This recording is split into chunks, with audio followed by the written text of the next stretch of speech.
ನವಪರ್ವ ನಕ್ಷತ್ರ ಬಿರುದಾಂಕಿತೆ ಮಾನಸ ಪ್ರವೀಣ್ ಭಟ್ ಮೂಡಬಿದ್ರೆ ಇವರಿಗೆ ಸೌರಭ 2021 ಎಂಬ ಪ್ರಶಸ್ತಿ ನೀಡಿ ಗೌರವಿಸಲಾಯಿತು. ಮೂಲತಃ ಮಲೆನಾಡಿನ ಶಿವಮೊಗ್ಗ ಜಿಲ್ಲೆಯ ಸಾಗರ ತಾಲೂಕಿನ ಜೆಪಿ ನಗರ ನಿವಾಸಿ ಶ್ರೀಮತಿ ರತ್ನ ಮತ್ತು ದಿವಂಗತ ರವಿ ಇವರ ಮಗಳಾದ ಮಾನಸ ಪ್ರವೀಣ್ ಭಟ್ ಅವರಿಗೆ ಸೌರಭ ರತ್ನ 2021 ಪ್ರಶಸ್ತಿಯನ್ನು ನೀಡಿ ಗೌರವಿಸಲಾಗಿದೆ.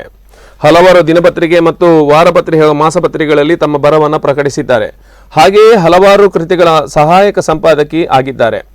ಹಲವಾರು ಕವಿಗೋಷ್ಠಿಗಳಲ್ಲಿ ಪಾಲ್ಗೊಂಡವರು. ನವಪರ್ವ ಮಂಗಳೂರು ಘಟಕದ ಉಪಾಧ್ಯಕ್ಷರಾಗಿ, ವಿಶ್ವ ಕನ್ನಡ ಸಾಹಿತ್ಯ ಪರಿಷತ್ನ ಮಹಿಳಾ ಅಧ್ಯಕ್ಷೆಯಾಗಿ, ಕನ್ನಡಕರ ವೇದಿಕೆಯಲ್ಲಿ ನಿರ್ಣಾಯಕರಾಗಿ ಕನ್ನಡಮ್ಮನ ಸೇವೆ ಸಲ್ಲಿಸಿದ್ದಾರೆ.